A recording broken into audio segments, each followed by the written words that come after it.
Quran ajar apa tentang anak-anak? Quran kata, wahai Tuhan, berikan isteri-isteri kami, zuriat keturunan kami, qurrata ayun, penyejuk mata. Maksudnya anak kita ni apa saja, ada anak kerja tak besar, tapi sejuk perasaan kita.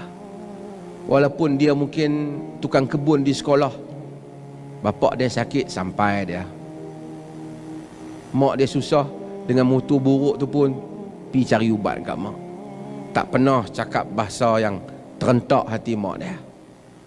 Mungkin kerja besar tapi tidak qurrah a'yun, tidak penyejuk mata.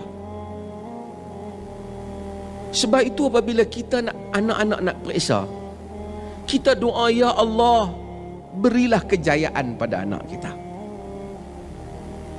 Not necessarily immediately kejayaan itu muncul dalam bentuk A dalam peperiksaan. Tidak semestinya.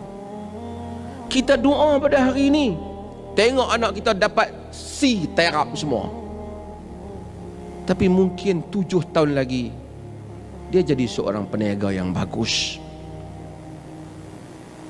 Mungkin dia jadi pengusaha yang bagus. Ada syarikat, saya jumpa kawan saya yang dulu memang dia tak pernah, tapi sekarang dia jadi businessman yang bagus, jauh lebih banyak duit daripada kita lagi.